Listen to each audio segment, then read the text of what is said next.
Bapak Ibu yang saya hormati, pertama tentu terima kasih kepada Mas Arief, Mbak Indah, dan kawan-kawan dari Media Institute yang sudah membuat forum yang saya pikir ini forum yang luar biasa penting, karena kebetulan kami di Komisi 9 DPR RI mengajukan sebuah program legislasi nasional dan masuk pada prioritas dari tahun 2009, 2010, dan 2011 ini adalah revisi Undang-Undang 39 2004, yaitu Undang-Undang tentang penempatan dan perlindungan TKI di luar negeri.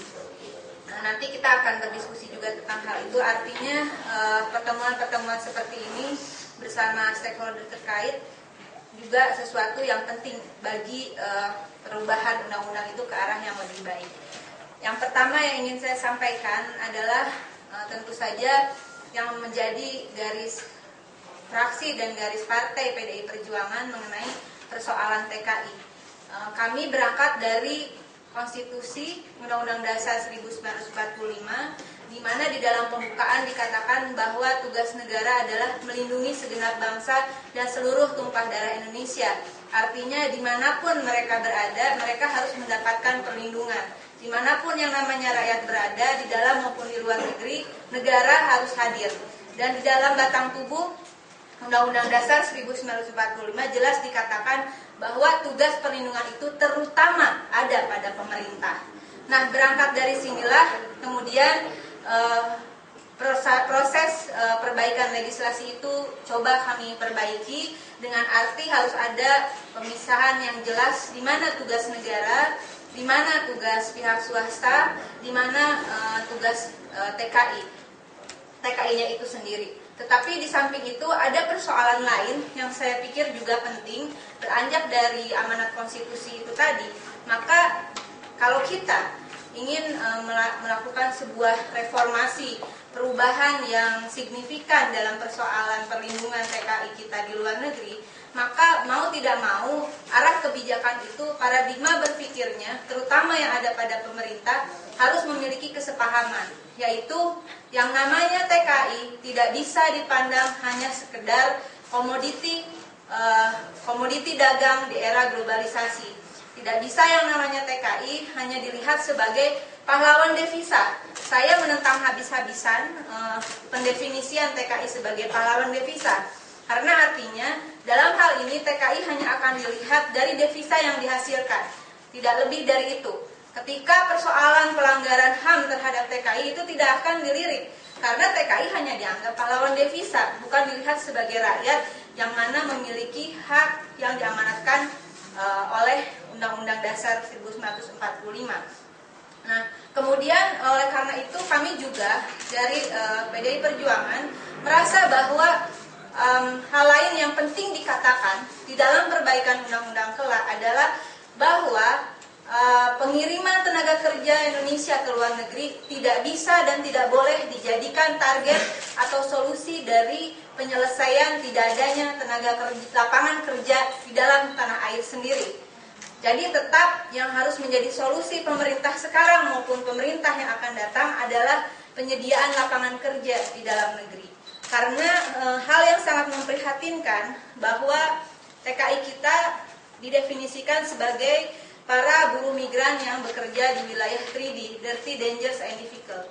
Jadi pekerjaan-pekerjaan yang berbahaya, pekerjaan-pekerjaan yang dianggap kotor dan sebagainya, itulah yang sekarang ini menjadi definisi dari para buruh migran Indonesia.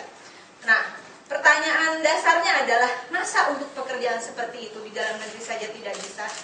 Kita bukan akan melarang orang untuk bekerja di luar negeri tentu saja, tetapi dengan adanya pasar bebas dan arus globalisasi bukan berarti kemudian pemerintah dalam tanda kutip seperti juga dalam beberapa statementnya mengatakan, loh, orang bekerja ke luar negeri itu, orang bermigrasi itu, itulah hak dasarnya sebagai rakyat, hak dasarnya sebagai manusia. Justru logika ini yang saya pikir harus dihapus.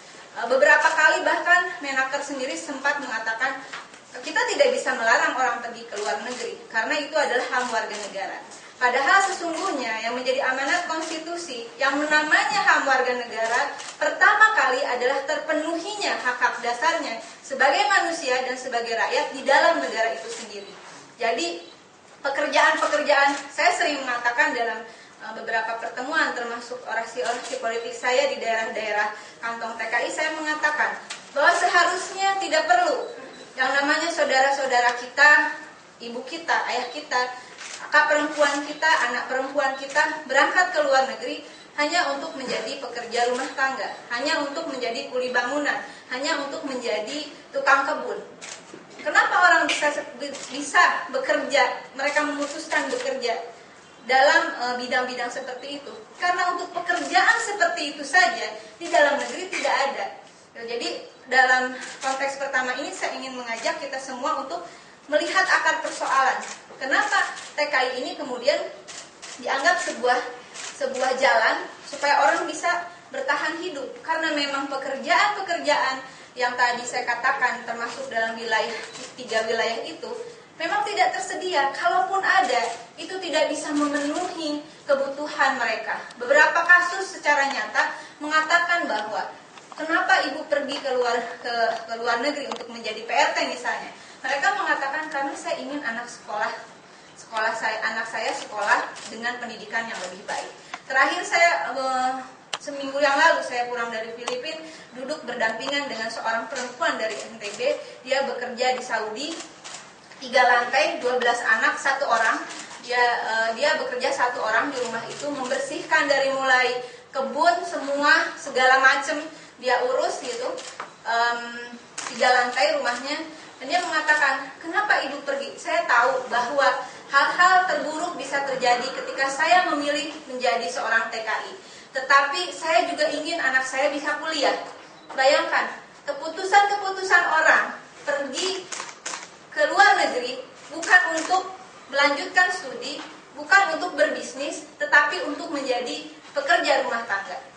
Tentu tidak menjadi masalah selama bahwa profesi itu betul-betul disiapkan. Artinya yang dikirim adalah skill worker. Tadi dari Kemenlu sudah menyatakan ada beberapa persoalan. Artinya pemerintah juga tahu gitu bahwa ini orang nggak siap, orang masih pergi. Jadi sebelum berangkat dia sudah bawa masalah. Mestinya kan kalau begitu, kalau menurut saya nih Pak, udah tahu begitu, kenapa orang dibiarkan tetap pergi? Itu kan pertanyaan yang sangat mudah saja sebetulnya. Dan kemudian hal lainnya adalah menurut kami dari PDI Perjuangan yang juga penting adalah adanya law enforcement, adanya pemberantasan sindikat, mafia, gurita TKI dimanapun dia berada, termasuk di tubuh pemerintahan sendiri atau mungkin di tubuh DPR sendiri, termasuk di pemerintahan terkait, terutama adalah Kemenlu, Kemenakertas, BNP 2 TKI, termasuk dirjen-dirjennya, termasuk sampai atas tenaga kerjanya. Ini selama tidak ada law enforcement, yang namanya undang-undang itu diperbaiki semaksimal mungkin, seideal mungkin, kelak kami bisa memperbaiki pasal-pasal dalam Undang-Undang 39 2004, tidak akan pernah ada hasilnya, tidak akan pernah tercapai tujuan melindungi TKI selama tidak ada penegakan hukum juga terhadap para PJTKI yang bermasalah. Kemudian yang ingin saya tidak akan panjang lebar, lebih baik karena saya juga butuh masukan banyak dari rekan-rekan yang ada di sini.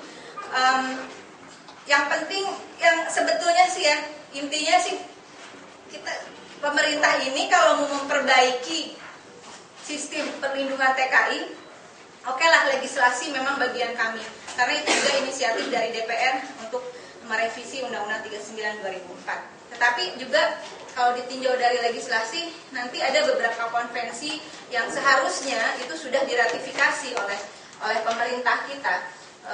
Konvensi PBB tahun 1990 tentang perlindungan bagi pekerja migran dan anggota keluarganya, Konvensi ILO nomor 97 tahun 49 tentang migrasi tenaga kerja, Konvensi ILO nomor 143 tahun 1975 tentang pekerja migran, itu berupa ketentuan tambahan, Konvensi ILO nomor 188 tahun 97 tentang rekomendasi agen penempatan kerja swasta, Konvensi ILO nomor 189 tentang pekerjaan yang layak bagi PRT, Konvensi ILO nomor 186 tahun 2006 tentang buruh maritim.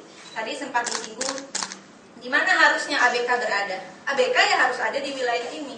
Oleh karena itu, kami dari fraksi PDI Perjuangan juga mendorong, bahkan ada beberapa definisi yang termasuk TKI itu apa? Salah satunya adalah ABK.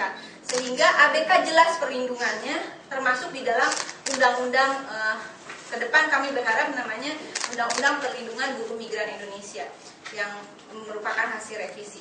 Nah, itu beberapa konvensi. Kemudian tadi saya katakan kenapa ini menjadi penting. Tentu saja ini sebagai modal nanti Kemenlu. Kalau Kemenlu sendiri saya yakin salah satu pihak yang juga getol mendorong adanya konvensi dibandingkan dengan stakeholder yang ada di pemerintahan lainnya. Nah, kenapa ini juga penting? Karena ini akan menjadi salah satu bargaining position bagi negara kita ketika melakukan MOU atau perjanjian dengan negara lain. Nah, yang lain adalah mengenai, saya tadi sempat menyinggung, sebetulnya kalau pemerintah SBY mau serius menangani persoalan TKI, nggak perlu bikin satgas lagi. Saya sering mengatakan ini nanti lama-lama judulnya menuju Republik Ad Hoc. Dan kami dari PDI Perjuangan, fraksi maupun partai jelas menyatakan menolak mekanisme kerja seperti itu. Ada anggaran yang diakui atau tidak akan membengkak, dan kemudian ada inefisiensi terhadap kementerian dan lembaga yang ada, dan itu bersifat parsial. Nah, lalu apa yang harus dilakukan? Sebetulnya di tangan saya ini ada itisan hasil pemeriksaan semester 2 tahun 2010 dari Badan Pemeriksa Keuangan. Nah, kalau tidak mau misalnya, anggaplah kalau usul dari fraksi PDI Perjuangan kan selalu dibilang, ini mah oposisi, cuma mau jelek-jelekin pemerintah. Nah, dari sini aja lah, kalau enggak, ini lembaga resmi negara juga nih. Badan Pemeriksa Keuangan, logonya juga burung Garuda. Bukan burung-burung yang lain.